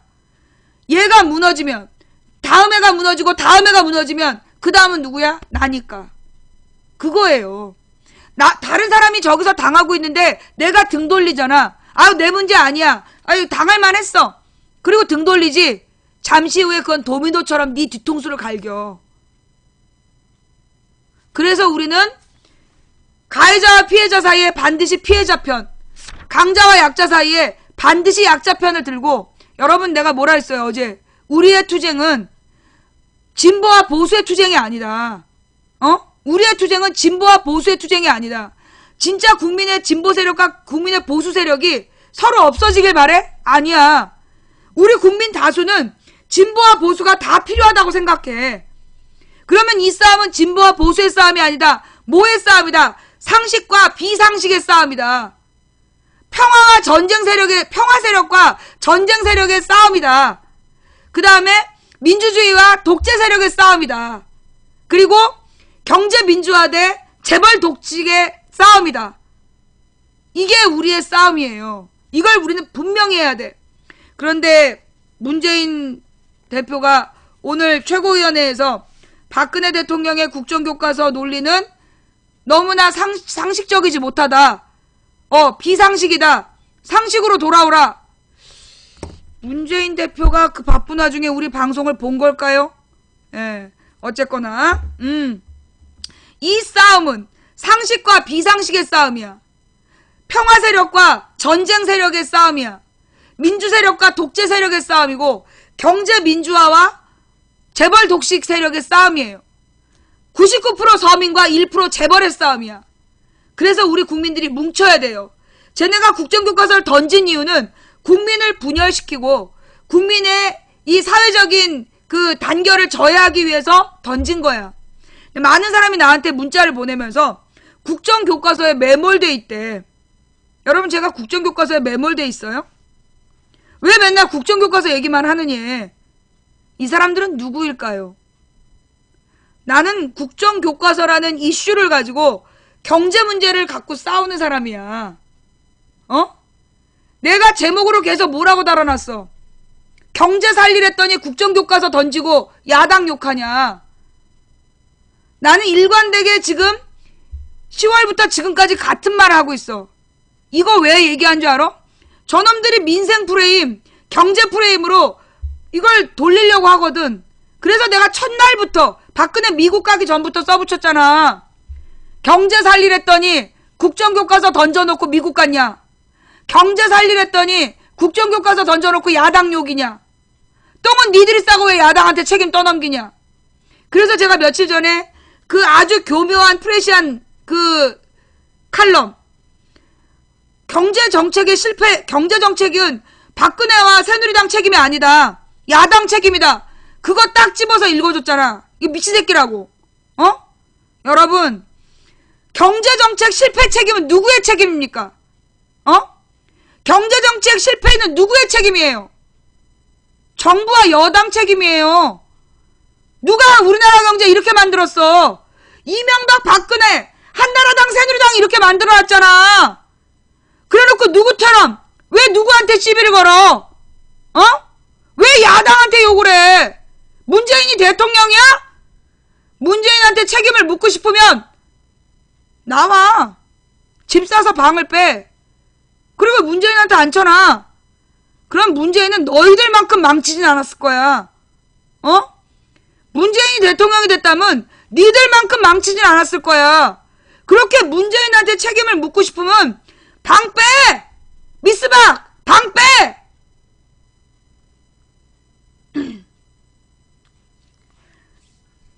문재인에 대해서 그렇게 욕을 해야 되는 이유는 내가 볼 때 문재인이 잘하고 있기 때문이야. 왜? 뭘 잘하는 건데? 지금쯤 야권 분열 프로젝트, 조기 전대 분위기, 그래서 야당의 분열로 막 써대야 되는데 쓸 게 없어. 왜? 지금 문재인이 국정교과서 싸움을 주도해 나가면서 감히 거기다가 발목을 잡거나 딴소리를 하면 등신대는 분위기야. 국민들, 유권자들한테 맞아 죽는 분위기야. 그래서 지금 문재인을 계속 까대는 거야. 그러면서 장외투쟁을 중단하고 그러면서 여러분 있잖아요. 오늘 언론들이 아주 나쁜 말 했어. 국회 정상화. 지금 야당이 모든 국회 일정을 거부하는 게 비정상이라는 거야. 그러니까 야당이 국회 일정으로 가는 게 정상화래. 야, 국회가 정상이 되려면 박근혜를 탄핵해야지. 지금 박근혜가 만드는 민생악법 통과시키려고 뭉치면서 모이라면서 야당더러 들어오라고 협박하면서 그게 왜 정상화야? 비정상화지. 제가 지금 잘못 생각한 거예요, 여러분? 내가 지금 잘못 생각한 거예요? 그게 왜 국회 정상화야? 지금 국회 열어가지고 노동자 빨리 더 쉽게 자르고 정규직 노동자 임금 자르고 그 다음에 이 실업급여 더 타기 어렵게 만들고 그러겠다는 게 지금 국회 아니야. 그 국회에 참여하는 게 정상이냐 거부하는 게 정상이냐. 거부하는 게 정상이지. 근데 오늘 세정연에서 어떻게 했어? 오늘 세정연에서 국회로 들어가기로 했어? 여러분 오늘요 야당 문화제 참여하실 분들 분명히 얘기해 주세요. 지금 이 세정연에서 지금 국회로 들어가는 거 그게 답이 아니다. 왜? 지금 현재 국회에서 저 새끼들 통과시키겠다는 게 뭐야? 노동악법이야. 근데 왜 야당더러 들어오려는 줄 알아? 필요도 없는데? 야당이 필요 없어. 왜? 지네들 숫자로 다 통과시킬 수 있어. 그런데 왜 야당한테 들어오라 그러느냐? 노동악법 너네도 동의했잖아. 그 얘기하려고. 잘 들어. 이거 중요한 얘기네. 여러분 이거 야당 의원들한테 다 전하세요. 지금 국회에서 쟤네들이 통과시키려는 법이 민생 법안이란 이름에 민생 죽이는 법이야. 근데 왜 야당한테 계속 들어오라고 지랄을 하느냐 하면 이유는 단 하나야. 너네도 동의했잖아. 그래서 내년에 민생 파탄의 책임을 야당한테 밀어붙이기 위해서. 그거네. 그거야. 그러면서 언론이 국회 정상화라는 표현을 썼어. 정상화 아니야. 비정상화야. 어때? 내 말이 맞는 것 같아? 내 말이 맞지? 지금 정부에서 박근혜가 주장하고 여당에서 주장하는 박근혜와 새누리당이 주장하는 민생법안을 통과시키게 국회로 돌아와라. 민생법안 아니야. 지네가 과반수 넘기 때문에 지네들이 통과시킬 수 있어. 조경태나 뭐 이런 몇 마리 들어가면 야당이 참여한 게 되기 때문에 통과시키는데 아무 문제 없어. 그런데 문재인더러 들어와라. 야당 전체 들어와라. 왜 저러는 거야? 이유가 뭔데? 그래야 노동악법에 대한 책임을 야당한테 떠넘기기 위해서. 야당이 동의한 거 아니냐? 야당도 들어와서 통과시킨 법안인데 왜 우리한테 그러냐? 책임을 전가시키기 위해서. 자, 망치분 말이 맞는 것 같다? 제가 잘못 생각하는 거예요? 제가 지금 잘못 생각하는 거예요? 망치부님 맞는 것 같다 싶으시면 손. 그러면서 지금 소위 비주류라는 이름의 새누리스러운 애들을 막 협박을 하는 거야 지금. 국회의원 중에 새누리스러운 애들을 막 협박을 해가지고 너네 계속 장외투쟁하면 너네가 민생 파탄 책임져야 된다 이렇게 얘기를 하고 있어. 거짓말이야.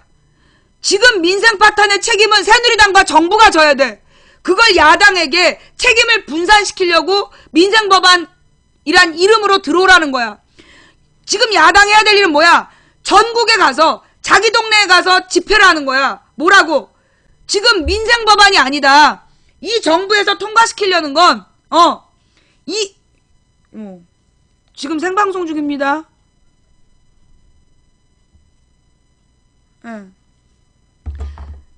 지금 얘네들이 통과시키려는 건 여당의 책임을, 지네들이 잘못한 책임을 야당에게 분산시키기 위해서 지금 저러고 있는 거예요.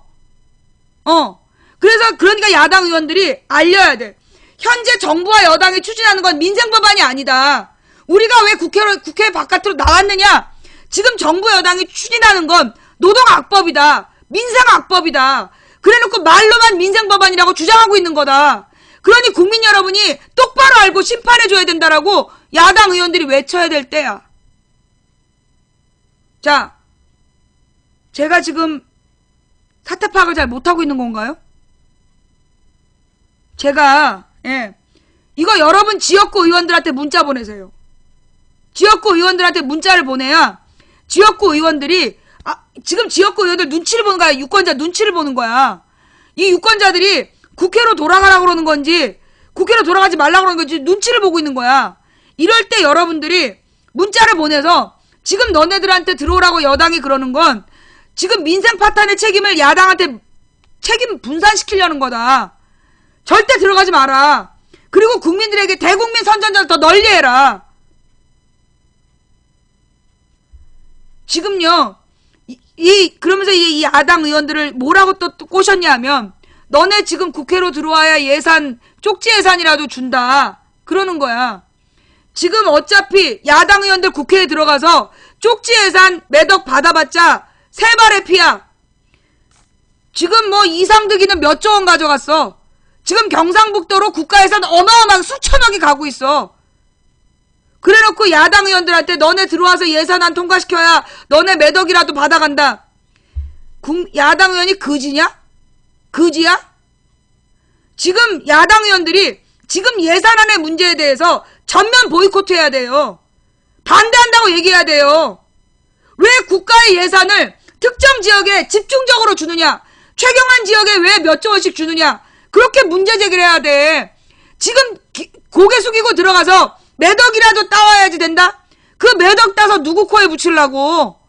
지금 예산안 자체가 잘못됐다는 걸 널리 알리는 게 난 더 중요하다고 생각해.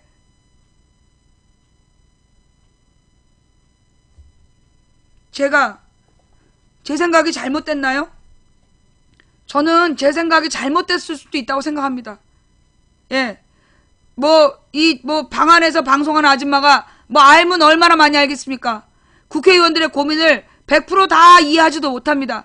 다만 이 무지랭이 국민의 눈으로 볼 때 지금 세상 돌아가는 판이 이런 것 같다. 망치부인 말이 맞는 것 같다. 동의하시는 분 손. 망치부인이랑 같은 마음이 든다라는 분 손.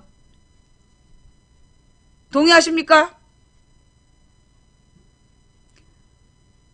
동의하신다면, 예.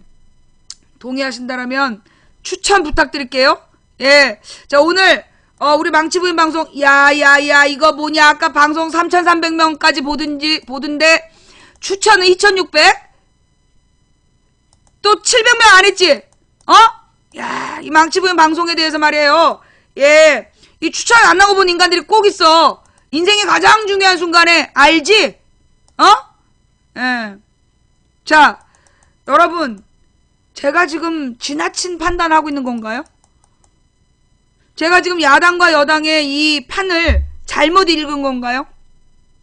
쟤네들은 지금 경제정책 실패의 책임을 야당에게 덮어씌우려고 덫을 놓고 있어요. 그런데 야당이 여기서 국회로 쫄래쫄래 들어가면, 코 묻은 돈 매덕 받으려고 쫄래쫄래 들어가면 모든 책임, 경제정책 실패의 모든 책임을 야당이 지게 될 거예요. 그래서 이번 판은 2판 4판으로 붙어야 돼. 지금 야당 의원들이 지금 이제 김한길이나 이런 사람들, 김한길이나 안철수 이런 애들이 어떤 생각 갖고 있느냐? 박영선도 마찬가지야. 의회주의라는 말을 써. 그게 뭐냐? 국회는 의회에서 의논을 해야 된다. 합의를 해야 된다. 그게 정치력이다. 이런 얘기하고 있어. 원론적으로 맞아요. 의회주의 맞아. 의회에서 논리적으로 말싸움을 해서 논쟁을 통해서 그 정책을 정하는 게 맞아. 그런데 지금 새누리당이 합리적이고 논리적이야? 지금 새누리당이 논리적이고 합리적이야? 국회에 들어가서 이제까지 야당이 협조했어. 칭찬받은 적 단 한 번이라도 있냐고. 지금 묻고 있는 거야. 이제까지 새정연이 그 새누리한테 협조해서 국회에 들어가서 동의해 준 거, 같이 표결해 준 거 단 한 번이라도 칭찬받았어? 모든 책임을 야당에게 물었잖아. 자기네들이 잘못된 법안 통과시켜놓고 야당에게 책임 물었어. 이제까지 협조하면서 아무것도 얻지 못했어. 그래서 내가 지금 주장하는 거야. 지금 야당이 국회로 돌아가면 내년에 국회로 돌아올 수 없다. 지금 야당 국회의원들이 현재 국회로 돌아가면 내년에 국회로 돌아올 수 없다. 난 그렇게 봐. 맞나요? 제 말이 맞나요? 나는 지금 야당 의원들이 어차피 내년에 국회로 못 들어올 수 있다. 그거 각오하고 거리에서 싸워야 된다고 생각해. 왜? 지금 국회는 비정상이야. 비정상인 국회로 돌아가는 게 비정상이야. 정상적인 사람이라면 지금 저 정부와 여당을 상대로 목숨 걸고 나는 이제 국회의원이 아닐 수 있다. 그 마음으로 싸워야 돼. 그런 거리에서 너희들의 모습을 볼 때 우리가 찍어주지만 그렇지 않다면 단 한 표도 얻지 못할 거야. 단 한 석도 얻지 못할 거야. 지금은 야당 의원들이 목숨을 걸고 여기서 죽겠다! 라고 마음을 먹고 민주주의의 마지막 수호자로 나서야 될 때야. 오늘 저녁 집회 두고 보겠어. 그런 결의가 모아지는지 제대로 대처하는지. 새정연 집회 준비한 사람 난 잘라야 된다고 봐.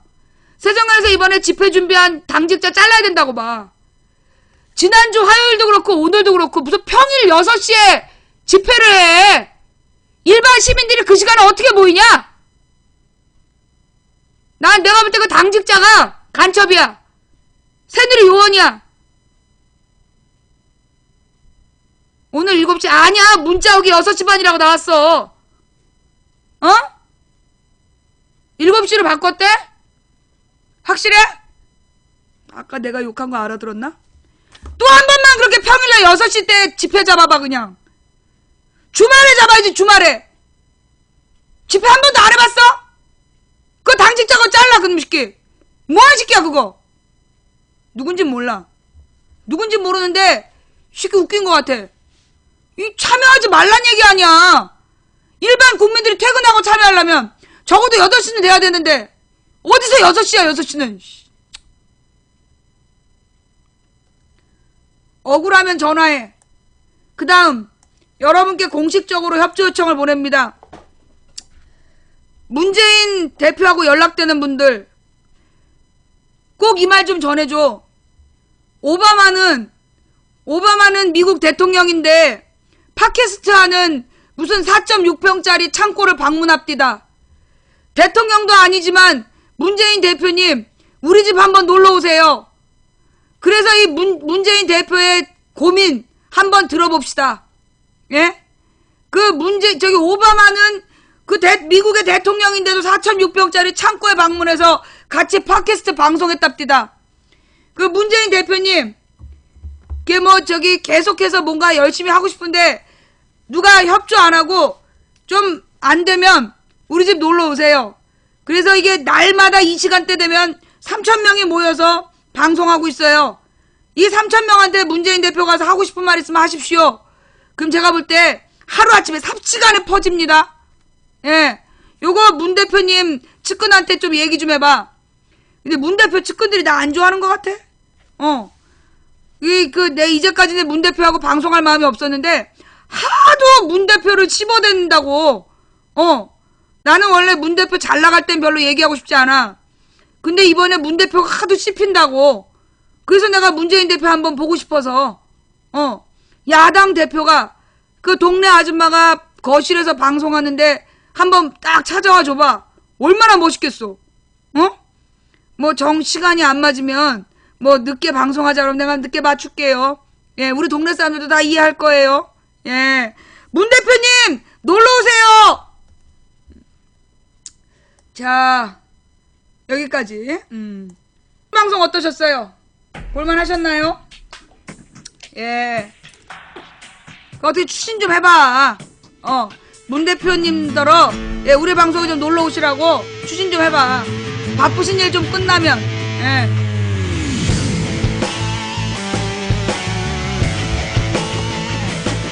아니 내가 내가 국회에 전화하면 말이 안 통해. 아프리카에서 시사 방송하는 사람인데요. 누구신데요? 망치부인데요. 또 닉네임이 망치부인다 보니까 사람들이 장난하는 줄 알고 그냥 끊더라고. 그러니까 문재인 대표랑 아는 사람들이 좀 연락 좀 해봐. 망치부인 방송에 좀 출연해 달라고. 그 문재인 대표랑 SNS로 소통하는 사람들 얘기 좀 잘해봐. 배고파. 자, 캔이 불렀어요. 맨발의 청춘. 국정교과서가 후진국 정책이라는 것도 알고, 국정교과서를 추진하면 국론이 분열되고 사회적 갈등이 심화될 거라 알고 있었던 정부에서 왜 국정교과서를 추진할까요? 이유는 단 하나야. 국민의 에너지를 분산시켜라. 국민들을 분열시켜라. 그래서 자기네들의 경제정책 실패의 책임을 덮고 내년 총선, 후년 대선, 그 내후년에 그 다음에 지방선거까지 국민을 속이는 선거를 하겠다라는 야심을 가지고 국정교과서를 던졌다고 봅니다. 이럴 때 우리 국민들이 어떻게 해야 돼요? 정신 똑바로 차리고 니 뻥이다! 옛날에는 세월호 이전에는 우리가 속았다. 이제 세월호를 겪은 대한민국 국민은 니네 미디어와 정부와 재벌의 합작품, 너희들의 사기에 더 이상 넘어가지 않는다. 이걸 널리 알려주시기 바랍니다. 뭐 오늘 혹시 처음 오신 분, 예, 아까 뭐 유튜브에서 처음 오신 분인가 있었잖아. 예, 오늘 막 처음 오셔가지고 좀 당황하셨어요? 아유, 이거 다 컨셉이야. 마이크 끄면 더없이 순한 양이라니까. 내가 원래 이러진 않아. 이거 다 컨셉이야. 그러니까 이렇게 우아하게 얘기하면 사람들이 안 좋아해. 그래서 이게 다 컨셉이니까 이해들 하기 바래. 오늘 방송 들을만 하셨어요? 들을만 하셨다라면 예, 추천 부탁드리고요. 자, 오늘 방송이 열리자마자 달려와 주신 모든 분들께 진심으로 감사드립니다. 방송 처음부터 끝까지 시청해주신 여러분께 더욱더 감사드립니다. 그리고 오늘 후원해주신 한 분 한 분 진심으로 감사드립니다. 제가 일일이 이름 불러서 감사 인사 드려야 되는데 그러지 못한 점 대단히 죄송합니다. 그게 섭섭해서 더 이상 별풍선 못 쏘겠다, 안 쏘셔도 됩니다. 우리 방송에서 별풍선 쏘신 분들 불러드리지 않는 이유는 경제가 어려워서 하나도 쏠 수 없는 분들께 마음에 부담 드리지 않기 위해서 제가 후원해주시는 분들 이름 부르지 않는 게 우리 방송의 리액션입니다. 양해를 부탁드립니다. 여러분의 후원으로 망치부인의 추천 받고 있고요. 그리고 망치부인의 순위 유지하고 있고요. 그리고 여러분의 후원으로 망치부인 소송비와 방송 제작비를 마련하고 있습니다. 진심으로 감사드립니다. 그리고 오늘 추천해주신 3040분께 더욱더 감사드립니다. 여러분의 추천이 있어야 우리 망치부인 방송 순위도 올라가고, 그리고 망치부인 방송의 최고 시청자가 3200인데 추천이 3000개다. 그만큼 동의 얻었다는 방송이거든요. 추천은 공짜입니다. 예, 추천해주신 모든 분들께 진심으로 감사드리고, 예, 여러분 오늘 밤 좋은 꿈 꾸시기 바랍니다. 그러나 오늘 추천 안 하고 내일이 열심히 보고 악플만 달다가 추천 안 하고 간 인간들아, 니네 인생의 가장 중요한 순간 어느 날 박근혜가 널 불러. 그래, 그동안 악플 다느라고 수고했어. 우쭈쭈 할 때 니 다리에서 줄줄 그냥 녹색 썰다가 두 줄 노를지어다. 지금까지 도봉구 창동사는 불량주부 망치분이었습니다. 오늘 예, 이 각방에서 고생하신 매니저 여러분 수고들 하셨습니다. 명대사가 있잖아요. 계속 해야지. 누군가 싸우고 있다는 걸 보여줘야지. 그 진지가 망치부인 방입니다. 어쩌면 망치부인이 또 잡혀갈 수도 있어요. 망치부인 잡혀가면 여러분 놀라지 마세요. 아, 망치부인이 경북에 출마하겠구나 라고 생각하세요. 잡혀가면 책을 쓰고 나오면 방송을 하고, 저는 대한민국을 깨우기 위해서 목숨이 다하는 순간까지 최선을 다할 겁니다. 여러분은 망치부인처럼 최선을 다해 시청하시는 겁니다. 아셨죠?